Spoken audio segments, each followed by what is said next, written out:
know what I mean? My specific desk started to make enormous amounts of money, which was like, it was really crazy for me. I was like super young, and like some of the guys I was working with, like pretty crazy guys, and they started getting like really big for their boots. And one of the guys immediately got one of their secretaries pregnant, like within like a week.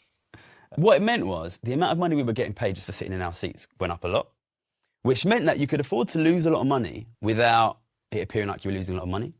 So, for example, if you're making 100 grand a day for the bank just for sitting in your seat, you can afford to lose 100 grand a day on bad bets and not actually be officially losing money. Obviously, I know now that there's like this massive stereotype that traders take cocaine. So I was expelled from school for selling £3 worth of cannabis when I was just turned 16. And I was like, that's it, no more drugs. I'm off drugs, no more drugs ever again. So I've never taken cocaine in my life. And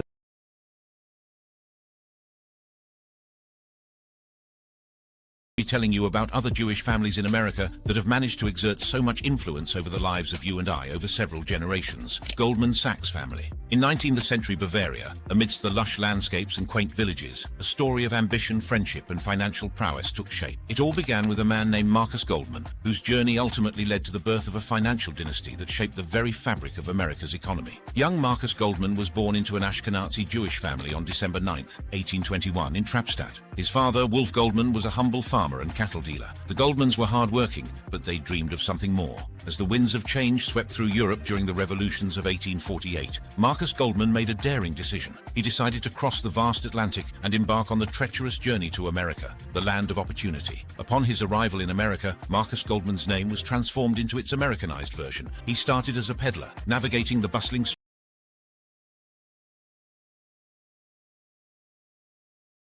Five sons also shared a unique business strategy that focused on investing heavily in the stock of companies during economic downturns. They were often ahead of the curve when it came to purchasing stocks or other investments, making sure they got the best returns possible. They were also known for their shrewd business acumen and often made deals that benefited themselves and their clients. Meyer Rothschild also used a strategy similar to royal intermarriage that was prevalent in those times. To successfully keep the fortune in the family, he arranged marriages of his sons, often to first or second cousins. This wasn't followed up by the subsequent generations for obvious reasons, so by the late 19th century, almost all Rothschilds had started to marry outside.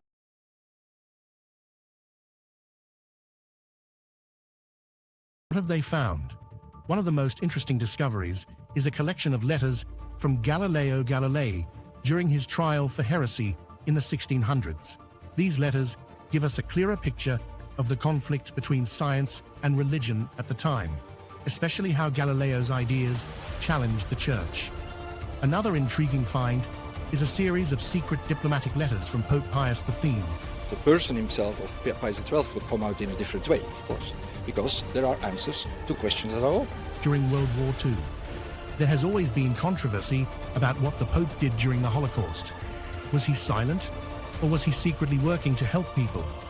These documents give us some clues, but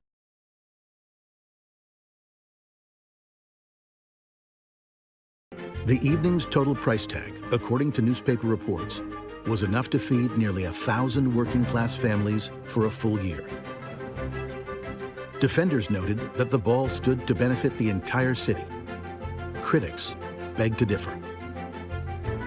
With all the people, warned one minister, who have to lie awake nights contriving to spend their time and their money, and all the others who lie awake wondering how they may get food, there is danger in the air.